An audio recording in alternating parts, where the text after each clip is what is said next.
Assalamualaikum warahmatullahi wabarakatuh. Perkenalkan, nama saya Filza Aulia dengan NIM A.221030 Program Studi Agribisnis. Di sini saya ingin menjelaskan tentang pertanian eksklusif. Apa sih pertanian eksklusif? Pertanian eksklusif adalah sistem pertanian yang menjamin akses dan manfaat dari pertanian bagi semua orang, termasuk mereka yang miskin, rentan, dan terpinggirkan. Pertanian eksklusif mencakup semua aspek pertanian, dari produksi hingga pemasaran, dan bertujuan untuk meningkatkan kesejahteraan semua pelaku pertanian. Kemudian, pertanian eksklusif memiliki 3 tujuan utama, yaitu yang pertama, meningkatkan ketahanan pangan dan gizi yang bertujuan untuk memastikan bahwa semua orang memiliki akses yang cukup dan aman terhadap makanan yang bergizi, karena dapat membantu meningkatkan produksi pangan dan memperkecil kesenjangan pangan.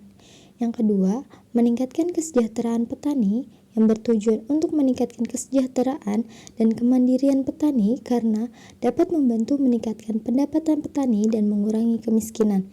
Yang ketiga, melestarikan lingkungan yang bertujuan untuk menetapkan praktik pertanian yang berkelanjutan dan ramah lingkungan karena dapat membantu menjaga kelestarian sumber daya alam dan lingkungan. Kemudian, terdapat upaya pertanian inklusif. Yang pertama, peningkatan akses terhadap sumber daya, yang dimana petani perlu memiliki akses yang memadai terhadap sumber daya, seperti lahan, air, teknologi, dan keuangan.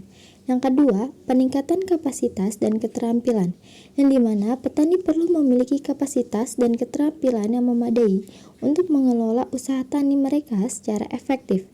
Yang ketiga, peningkatan dukungan kelembagaan, yang dimana petani perlu didukung oleh lembaga-lembaga yang kuat, seperti pemerintah, organisasi pertanian, dan lembaga keuangan. Selanjutnya, terdapat prinsip-prinsip pertanian inklusif. Yang pertama, prinsip keadilan, yang berarti bahwa semua orang, tanpa memandang latar belakang sosial, ekonomi, atau budaya, memiliki kesempatan yang sama untuk mengakses dan memanfaatkan pertanian. Hal ini mencakup akses yang sama ke tanah, air, modal, teknologi, informasi, dan pasar. Berikut terdapat cara agar prinsip keadilan dapat diwujudkan. Antara lain, yang pertama, reformasi agraria untuk memberikan akses yang lebih adil ke tanah bagi petani kecil dan marginal. Yang kedua, program subsidi dan insentif untuk membantu petani kecil dan marginal meningkatkan produktivitas dan pendapatan mereka. Yang ketiga, pendidikan dan pelatihan pertanian untuk meningkatkan keterampilan dan pengetahuan petani. Yang keempat, pembangunan infrastruktur pertanian untuk meningkatkan akses ke pasar dan layanan pertanian. Kemudian yang kedua, prinsip kesetaraan, yang berarti bahwa tidak ada diskriminasi dalam akses dan memanfaatkan pertanian. Hal ini mencakup perlindungan terhadap hak-hak petani, seperti hak atas tanah, air, dan lingkungan. Di sini juga terdapat berbagai cara agar prinsip kesetaraan ini dapat terwujud. Antara lain, yang pertama, penegakan hukum dan peraturan yang melindungi hak-hak petani. Yang kedua, penghapusan diskriminasi dalam kebijakan dan program pertanian.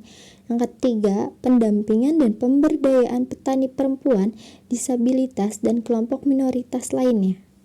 Selanjutnya, yang ketiga, terdapat prinsip partisipasi, yang berarti bahwa semua pemangku kepentingan termasuk petani, pemerintah, swasta, dan masyarakat sipil terlibat dalam pengambilan keputusan tentang pertanian. Hal ini penting untuk memastikan bahwa pertanian berpihak pada kepentingan semua orang. Berikut terdapat berbagai cara agar prinsip partisipasi dapat diwujudkan. Antara lain, yang pertama, pembentukan forum dan mekanisme partisipasi untuk melibatkan semua pemangku kepentingan. Yang kedua, pemberdayaan petani dan masyarakat sipil untuk berpartisipasi dalam pengambilan keputusan. Yang ketiga, transparansi dan akuntabilitas dalam pengambilan keputusan tentang pertanian. Selanjutnya, terdapat strategi dalam pertanian inklusif yang dapat dilakukan untuk mewujudkan pertanian inklusif, antara lain peningkatan akses terhadap sumber daya, yang dimana pertanian inklusif harus menjamin akses petani terhadap sumber daya produksi seperti tanah, air, modal, dan teknologi. Kemudian peningkatan kapasitas petani, yang dimana pertanian inklusif harus meningkatkan kapasitas petani baik dari segi pengetahuan, keterampilan, maupun kelembagaan. Yang terakhir, peningkatan akses pasar, yang dimana pertanian inklusif harus meningkatkan akses petani ke pasar yang menguntungkan. Selanjutnya, terdapat kebijakan pemerintah dalam pertanian inklusif, yang dimana pemerintah Indonesia telah mengeluarkan beberapa kebijakan untuk mendukung pertanian inklusif. Antara lain, yang pertama, program reformasi agraria yang bertujuan untuk mendistribusikan tanah secara adil dan merata kepada masyarakat. Yang kedua, program peningkatan kapasitas petani yang bertujuan untuk meningkatkan pengetahuan, keterampilan, dan kelembagaan petani. Yang ketiga, program pengembangan pasar pertanian yang bertujuan untuk meningkatkan akses petani ke pasar yang menguntungkan. Kemudian, dapat disimpulkan bahwa pertanian inklusif merupakan suatu sistem pertanian yang penting untuk mewujudkan kesejahteraan semua orang, termasuk mereka yang miskin, rentan, dan terpinggirkan. Pemerintah Indonesia telah mengeluarkan beberapa kebijakan untuk mendukung pertanian inklusif. Namun, upaya untuk mewujudkan pertanian inklusif masih membutuhkan kerja keras dari semua pemangku kepentingan. Sekian, terima kasih. Kurang lebihnya mohon maaf. Wassalamualaikum warahmatullahi wabarakatuh.